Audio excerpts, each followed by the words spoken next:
Breaking లో చూస్తున్నాం. BJP జాతీయ నేతలైన అమిత్ షా, జేపీ నడ్డాలతో చంద్రబాబు, పవన్ కళ్యాణ్ భేటీ ముగిసింది. పొత్తుల్లో భాగంగా సీట్ల సర్దుబాటుపై వారు చర్చించారు. అలాగే బీజేపీ, జనసేన కలిపి 8 పార్లమెంట్ అలాగే 30 అసెంబ్లీ స్థానాల్లో కూడా పోటీ చేయనున్నట్లుగా తెలుస్తోంది. ఇక 17 లోక్సభ, 145 అసెంబ్లీ స్థానాల్లో టీడీపీ పోటీ చేసే అవకాశం కనిపిస్తోంది. మరోవైపు అరకు, రాజమండ్రి, నరసాపురం, తిరుపతి, హిందూపూర్, రాజంపేట లోక్సభ స్థానాల్లో బీజేపీ బరిలో ఉండనున్నట్లుగా సమాచారం. మరోవైపు అనకాపల్లి, కాకినాడ, మచిలీపట్నం ఈ మూడింట్లో 2 చోట్ల కూడా జనసేన పోటీ చేయనున్నట్లుగా కూడా తెలుస్తోంది. మొత్తానికి ఏపీలో రాజకీయం రసకందాయంలో పడుతోంది.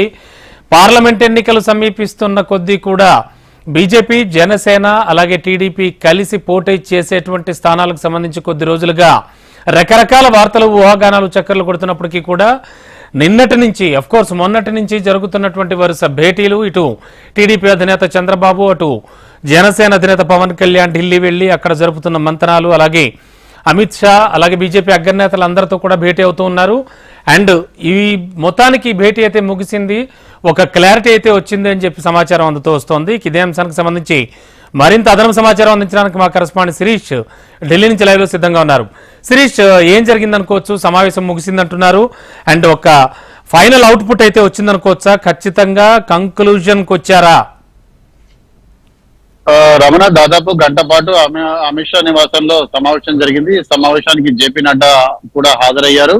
అయితే సమావేశం ముగిసిన తర్వాత ఎవరు కూడా మీడియా తోటి కూడా మాట్లాడలేదు. కానీ టీడీపీ వర్గాలు అందిస్తున్న సమాచారం ప్రకారం జనసేన, బీజేపీ 2 కూడా కలిసి 8 పార్లమెంటు స్థానాల్లో పోటీ చేస్తాయి. 6 పార్లమెంటు స్థానాల్లో బీజేపీ, అదేవిధంగా 2 పార్లమెంటు స్థానాల్లో జనసేన పోటీ చేసేందుకు అంగీకారం కుదిరినట్లుగా కూడా సమాచారం. ఇక అసెంబ్లీ స్థానాల విషయానికి వస్తే మొత్తం 30 అసెంబ్లీ స్థానాలను జనసేన, బీజేపీలకు కేటాయించినట్లుగా సమాచారం. ఇందులో 20 అసెంబ్లీ స్థానాల్లో జనసేన, 10 అసెంబ్లీ స్థానాల్లో బీజేపీ పోటీ చేసే అవకాశం ఉంది. ఎవరు ఎక్కడి నుంచి పోటీ చేయాలనే దాని గురించి 3 పార్టీలకు సంబంధించిన నేతలు కూడా కలిసి నిర్ణయం కూడా తీసుకుంటారని చెప్పేసి టీడీపీ వర్గాలు కూడా చెప్తున్నాయి. అయితే చంద్రబాబు నాయుడు అమిత్ షాతో సమావేశం ముగిసిన తర్వాత 50 అశోక రోడ్డుకు వెళ్లారు. ఆయన టీడీపీకి సంబంధించిన సీనియర్ నేతలతోటి సమావేశం అవుతున్నారు. ఈ సమావేశం తర్వాత చంద్రబాబు నాయుడు, పవన్ కళ్యాణ్ ఇద్దరు కూడా ఒకే విమానంలో విజయవాడ బయలుదేరినున్నారు. అయితే పవన్ కళ్యాణ్ తను బస్ చేసిన హోటల్కి వెళ్ళిపోయారు. జనసేన వైపు నుంచి కూడా ఎటువంటి క్లారిటీ అనేది కూడా లేదు. కానీ టీడీపీ వర్గాలు మాత్రం 8 లోక్సభ స్థానాలకు, అదేవిధంగా 30 అసెంబ్లీ స్థానాలకు మధ్య పొత్తు కుదిరినట్లుగా కూడా చెప్తున్నారు. దీనికి జనసేన కూడా అంగీకరించినట్లుగా కూడా చెప్తున్నారు. సో అఫీషియల్ ప్రకటన ఏదైనా వస్తుందా లేదా అనేది కూడా చూడాల్సి ఉంది. పొత్తు అనేది కూడా దాదాపు ఖరారైంది. ఎవరు ఎక్కడ పోటీ చేయాలనే దాని గురించి డిస్కషన్ అనేది కూడా జరుగుతాయి. 17 లోక్సభ స్థానాలు, 140 పైగా అసెంబ్లీ స్థానాల్లో టీడీపీ పోటీ చేసేందుకు ఒప్పందం అనేది కూడా కుదిరినట్లుగా కూడా తెలుస్తోంది.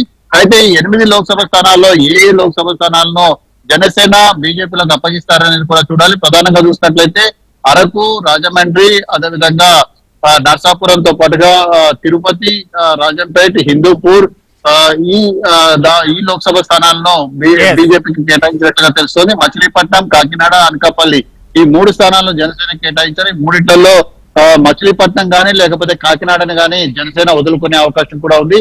టీడీపీ దానికి బదులుగా ఒక స్థానాన్ని బీజేపీకి కేటాయించనున్నట్లుగా సమాచారం. Okay, thank you.